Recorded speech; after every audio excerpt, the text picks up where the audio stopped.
On February 10th, 1980, the state of Florida sentenced me to die via electrocution for the killing of 12-year-old Kimberly Leach. This was my third death sentence. The other two related to my rampage at a sorority house one night. You can listen to all about that in another video if you like. I don't think I'll ever go into any great detail about the Leach case, though. It was hard enough for me to even confess to that one. Anyway, I was sent to Stark State Prison. They assigned me the prisoner number 06906, brought me to a cell on 2 North, and with that I was now officially a death row inmate. I wasn't going to go down without a fight, though. Not by a long shot. I'd already escaped from custody twice. Who was to say that I wouldn't be able to do it again? I knew that with enough legal wrangling I could delay my execution by years. I just had to be smart and play the system. Life in prison was pretty boring, but I must say, the fan mail I received from female admirers provided some relief.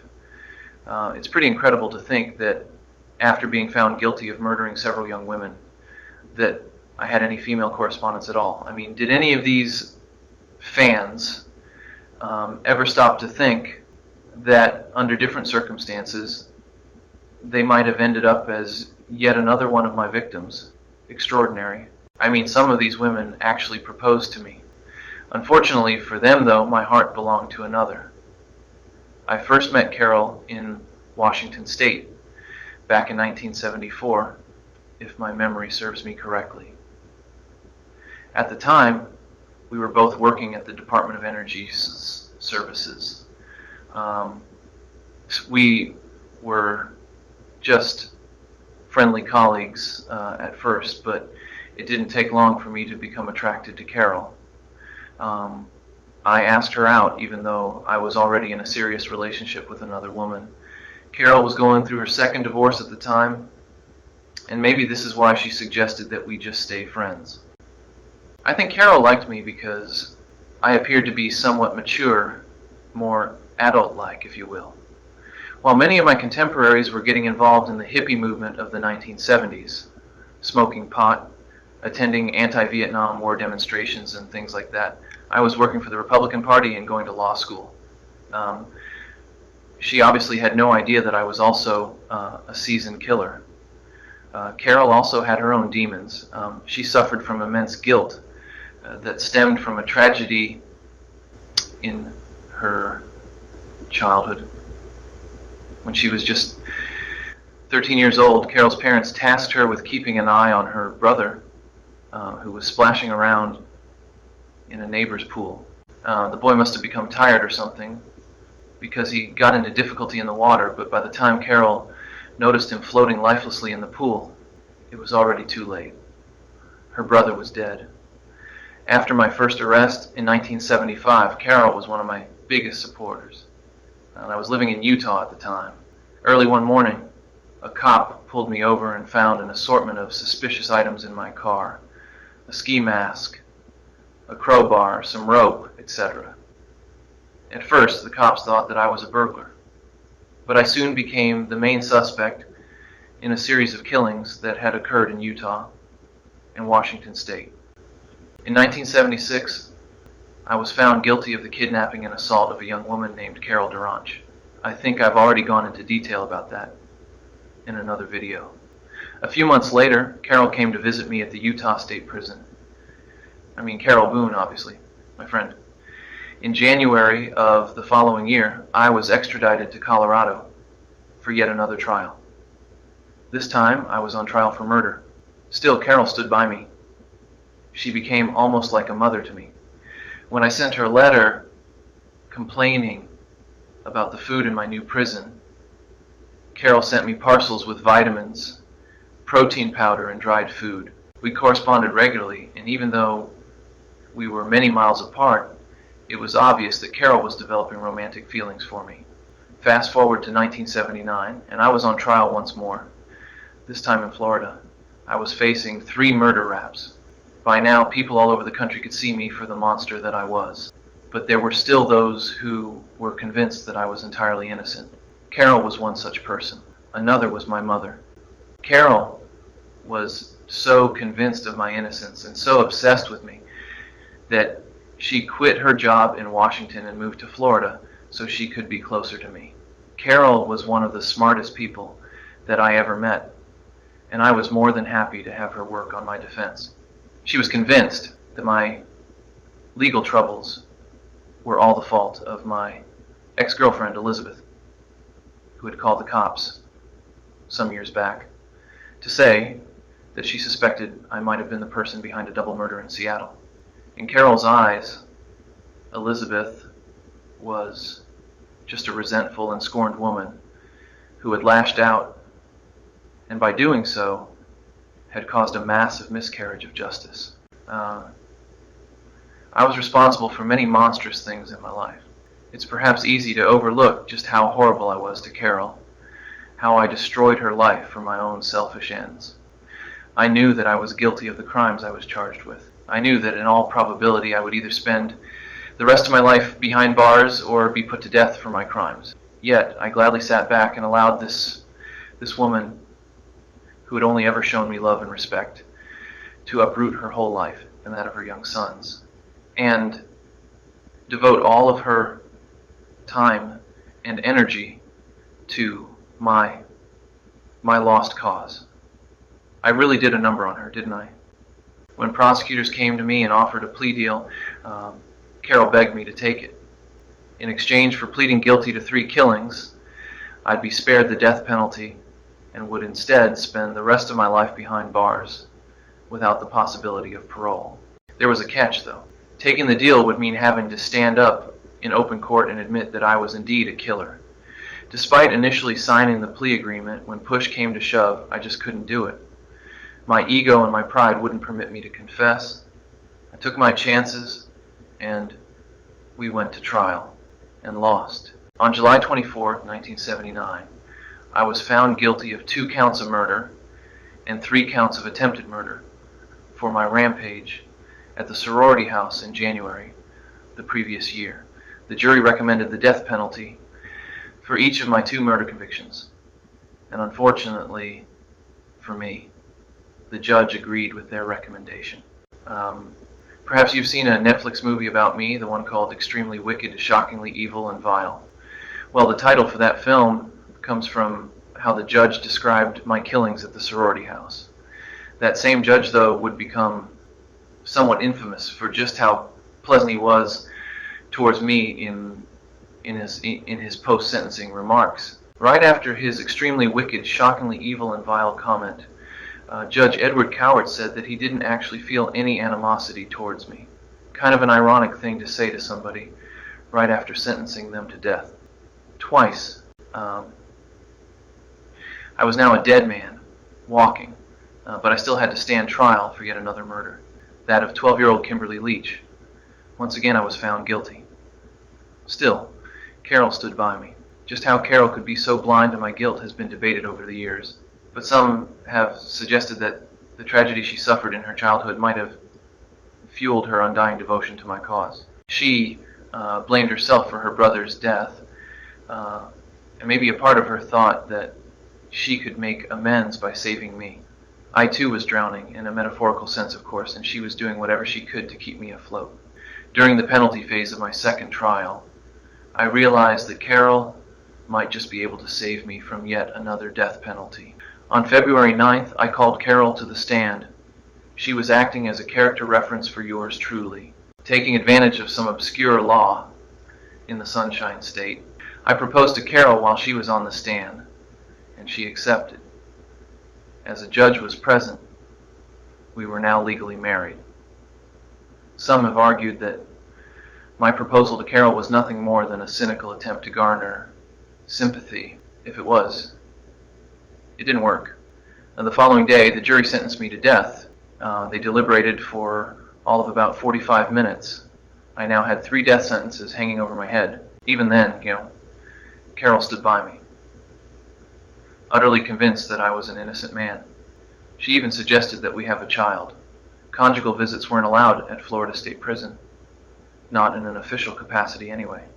But it wasn't hard to bribe the guards for a few minutes of intimate privacy. On October 24th, 1982, Carol gave birth to a baby girl.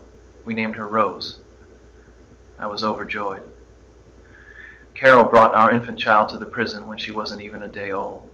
What strength on Carol's part. Despite the absurdity of our situation, with me being locked up on death row, Carol was determined that we would be a family.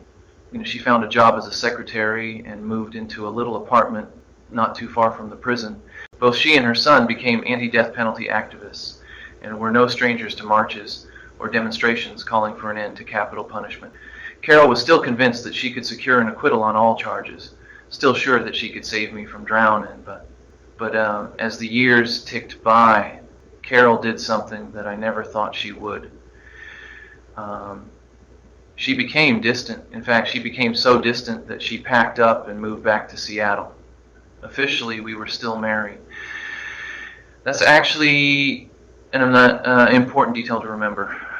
You might have read that Carol and I got divorced. We never did. Legally speaking, I was a married man until the very end. I had been used to Carol and Rose visiting me on a weekly basis.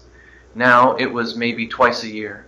In 1988, I received news that I was to be executed on January 24th the following year for the murder of Kimberly Leach. Miraculously, back in 1986, I had been just 15 hours away from being brought to the electric chair for the murders at the sorority house when I received an indefinite stay of execution following a review of my original trial by the 11th Circuit Court of Appeals. That had brought me some time, but now I had a date with destiny, and I really didn't see any way out. The end was near, or so it seemed. I began to speak with detectives from 3 different states. Naturally, there had been a lot of discussion surrounding just how many people I had actually killed. I realized that when it came to answering that question, I was the one holding all of the cards. If the state of Florida were to execute me, then my secrets would die with me and families would be denied the closure they so desperately wanted. I told the cops that there were other victims they didn't even know about. I would then drip feed them some details before abruptly shutting up shop. The idea was that my stop-start cooperation would secure me another stay of execution. The ploy didn't work. In fact, it totally backfired. People were disgusted by my actions, insofar as a person could be any more disgusted by me than they already were. The authorities simply redoubled their efforts, and I was assured that on January 24th, 1989, I would be put to death. On the afternoon of January 23rd, I agreed to do a one-on-one interview with a man named Reverend James Dobson. The good Reverend was on a mission at the time to rid the world, or the United States at least, of media that he thought was corrupting the hearts and minds of young men. I basically told Reverend Dobson everything that he wanted to hear. Some have suggested that my speaking with Reverend Dobson was just a last-minute, last-ditch effort to escape my appointment with old Sparky the next day. Given that I was refusing to engage with detectives, while at the same time groveling to the Reverend, I'll let you make your own mind up as to what my intentions were. At around 1 a.m. on January 24th, I met with yet another Reverend, Reverend Fred Lawrence. Death row inmates are given spiritual guidance if they so request it during their final hours. Reverend Lawrence sat on a folding chair on the other side of the bars of my cell. I sat on the floor using a pillow for comfort. The Reverend asked me to tell him something about my childhood in the church, perhaps wanting me to reflect upon a period of my life when I wasn't a ruthless killer. I shut my eyes and told him about going to Sunday services and spoke a little about my time in the Youth Methodist Fellowship. Nothing too exciting. We chatted back and forth, and at one point I asked Reverend Lawrence if he believed that God really forgave people their sins. The Reverend told me that yes, he did believe this, as he himself had been forgiven. At around 3 a.m., I was allowed to go and make 2 phone calls. My execution was just 4 hours away at this point. I called my mother Louise first.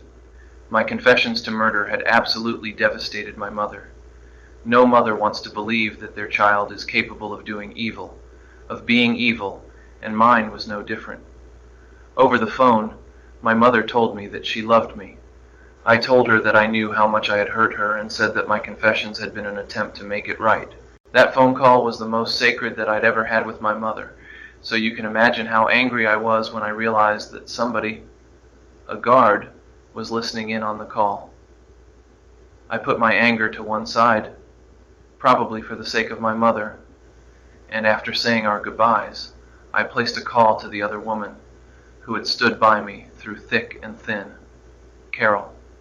She didn't take my call, though. Who could blame her? The grief and heartache that I caused that woman. I lay down on my bed and asked Reverend Lawrence to read me some poetry while I rested. Somehow, I honestly don't know how, but I managed to fall asleep. I woke up about an hour later. It was almost time. The Reverend blessed some wine and Holy Communion. That would actually prove to be my last ever meal, if you could call it that. I hadn't made any special requests regarding my final meal before being executed, as was my right as a condemned inmate. The prison had brought me some steak and eggs, and hash browns too, if I remember correctly. But I didn't eat a bite of it. I guess I was just too anxious to eat anything, but is it possible that I didn't eat my last supper because by doing so, I would be admitting to myself that all hope was lost, and that I was definitely going to be executed? There wasn't anything to do now but wait. I reached through the bars of the cell. For the better part of 10 minutes, Reverend Lawrence held my hands, the same hands that had squeezed the life out of so many young women. I was scared. Just no other way of putting it. At 7 a.m., I was brought to the death chamber and strapped to the large oak chair that was to be the instrument of my destruction. I was strapped to the chair after my head and my right leg were shaved. Then an ointment of some sort was massaged over my now bald head. On the other side of a plexiglass screen, about 40 witnesses were gathered. I sat there for a few moments, doing my best to maintain my composure, to die with dignity. Eventually, the prison superintendent asked me if I had any last words. I hesitated for a moment. Very few people know exactly when their last words will be. I knew that once I said my piece, the next step would be for the executioner to push the button and bring about my untimely, yet still somewhat long overdue, death. Jim and Fred, I'd like you to give my love to my family and friends, I said. I was speaking to Jim Coleman, one of my lawyers, and Reverend Fred Lawrence, who had done his best to console me in my final hours. Both men gave me a nod.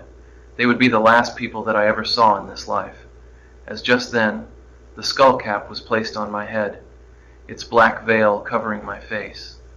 I could hear the prison superintendent speaking on the phone with somebody, presumably the governor, Bob Martinez. Martinez was my last chance. Maybe he would call a halt to proceedings. Maybe he would decide that capital punishment is a cruel and unusual punishment. Maybe he would order the guards to take me out of the chair and bring me back to my cell. The current hits me hard. 2,000 volts surge throughout my body. It's as if my blood has been replaced by jet fuel and somebody has just struck a match.